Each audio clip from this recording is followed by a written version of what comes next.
जिसकी वजह से कभी कभी मन में ग्लानि होती थी। किसी ने उनसे कह दिया कि गौ सेवा करोगे तो पुत्र की उत्पत्ति हो जाएगी, पुत्र उत्पन्न होगा। गौ सेवा करने के लिए भी ले आए, लेकिन गाय जब आई, ब्राह्मण का भाग्य देखो कि इनके घर में आकर के गैया ने बच्चा देना ही बंद कर दिया। घर में एक वृक्ष लगाया था, उसने फल नहीं दिया। कहीं जाते तो किसी ने देख लिया, यात्रा में जाते बोले हमारी तो यात्रा खराब होगी, क्यों? निपुता दिख गया। इस तरह से करके जब ताने मिला उनको, बहुत बुरा लगा, मरने के लिए जंगल चले गए। सरोवर के किनारे बैठ कर करके सोचा हिंसक पशु कोई आएगा मार डालेगा।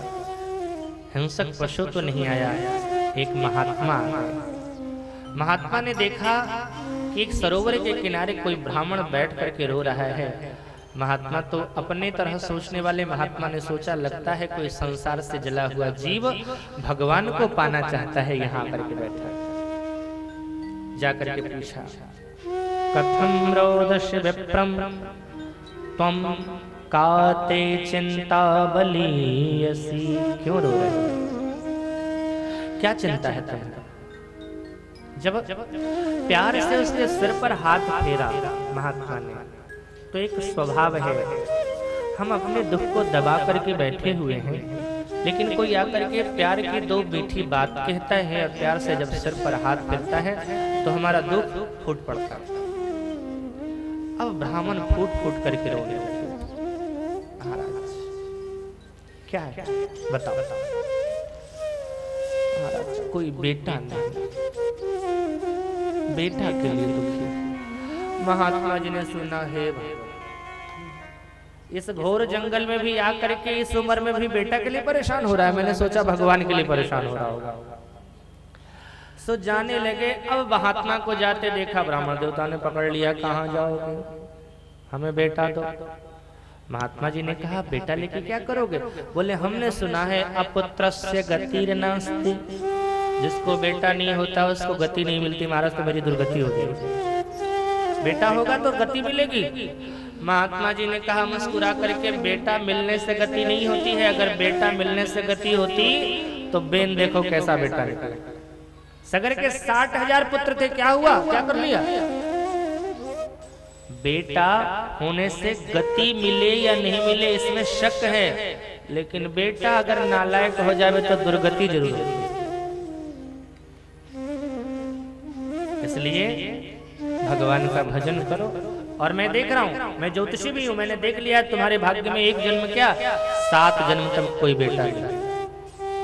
अब तो महात्मा के पैर पर सिर पटकने लगा, बोले पटक पटक के यही मर जाऊंगा सिर, अगर बेटा देना है तो दो, नहीं तो हम मरेंगे और ब्रह्म हत्या का पाप आपको लगेगा। महात्मा जी सोचे अच्छे भले जा रहे थे किनारे किनारे, कहां से आ गए इसके चक्कर में। महाराज मैं मर रहा हूं यहाँ पे। फिर समझाया कि देख भैया बेटे से गति नहीं होती, ऐसी बात नहीं। अगर बेटा होने से ही गति होती तो इतने बड़े बड़े महात्मा सब महात्मा भजन कर रहे हैं, भजन करने से गति होती है ना। अगर बेटा होने से गति होती तो ये महात्मा शादी करते, एक बेटा पैदा करते, गति मिल जाती। इसलिए भजन करो। बोले नहीं महाराज आपको नहीं पता बेटे का सुख क्या होता है। पुत्र जब पिता की गोद में गंदगी भी करता है तो बेटा की इस गंदगी करने पर भी पिता बहुत खुश होता है, आहा मेरा बेटा। बेटा बाप का कान पकड़ के भी खींचता है, आहा मेरा बेटा, मेरा लाल, मेरा पीला, मेरा हरा, सब होता है। आप क्या पता, आपको महात्मा हूं, बेटे का सुख जो है वो क्या आपका। महाराज हमें बेटा और नहीं तो सिर पटक पटक के मरूंगा, ब्रह्म हत्या का पाप आपको। महात्मा जी ने सोचा क्या करें, झोले से एक फल निकाला, बोले ले इसे खिला देना अपनी पत्नी को, ईश्वर ने चाहा तो बेटा हो जाएगा। कोई नियम 2-4 सदाचार की बातें बता दी, ऐसे ऐसे करना, भगवान चाहेंगे तो 1 साल के अंदर में ही पुत्र होगा। बड़ा खुश हुआ, आया पत्नी को दिया, ये ले फल खाएगी पुत्र होगा। अब वो धुंधली बाई ने फल लिया, कुतर करने लगी, फल खाने से कहीं बेटा होता है। ये लोग भी महात्मा लोग ऐसे ऐसे विचित्र हैं, कहां कहां से ये विश्वास कर लेते हैं। लेकिन तभी देखो वस्तुतः ये है क्या? ये कथा किसी और की नहीं, हमारी अपनी, हम सब की। तुंगभद्रा ज्यादा कल्याण करने वाली नदी ये शरीर है। इसमें आत्मा ही आत्मदेव है, बुद्धि ही धुंधली है जो कभी स्थिर नहीं रहती, कभी इधर कभी इधर कभी इधर कभी इधर, धुंधलापन है इसके अंदर। ये पूरी तरह आस्तिक भी नहीं है, पूरी तरह से नास्तिक भी नहीं है। ये बुद्धि की स्थिति ये है। दुनिया में लोग भी इसी तरह से होते हैं। एक सबसे कहते थे अरे ये भगवान भगवान कुछ नहीं होता है, ये सब फालतू है, भगवान का भजन मत किया कर। एक दिन चले जा रहे थे, उनके मित्र ने उनकी तलाशी ली तो उनके जेब से एक माल्या निकली चाप वाली। पूछा भाई साहब आप तो कहते हो भगवान भगवान नहीं होता है, ये माला कहाँ से निकली? उसने कहा कहता तो हूँ कि भगवान नहीं है, लेकिन पक्का विश्वास नहीं है कि भगवान नहीं। अगर भगवान हो गया तो दुर्गति हो जाएगी। इसलिए एक माला जप लेता हूँ, नहीं है इसलिए एक माला जप लेता हूँ और कह देता हूँ कि देखो जी भगवान जी, एक तो तुम हो नहीं, और हो तो देखो एक माला जपा है, हमारा भी ख्याल रखना है। तो हम भी ऐसे ही हैं, धुंधलापन है हमारे अंदर, ना भी हाँ भी। अब ये धुंधली बाई सोचने लगी बेटा फल खाने से बेटा होगा। फिर सोचा अगर बेटा हुआ तो संत ने दिया है कोई अच्छा ही बेटा होगा, और अच्छा बेटा हुआ तो सुखदेव के जैसा होगा, कहीं 16 साल तक गर्भ में ही रुका रह गया तो। अब ये तो सोचने लगी मैं गर्भवती होंगी, घर में आग लग जाएगी, सब लोग भाग जाएंगे, मैं भाग नहीं पाऊंगी, फंस जाऊंगी, तो भोजन करूंगी कम, जब गर्भवती हो जाऊंगी तो भोजन करूंगी कम, ताकत नहीं रहेगी शरीर में, जिससे झगड़ा होता है उससे फिर झगड़ा हुआ तो।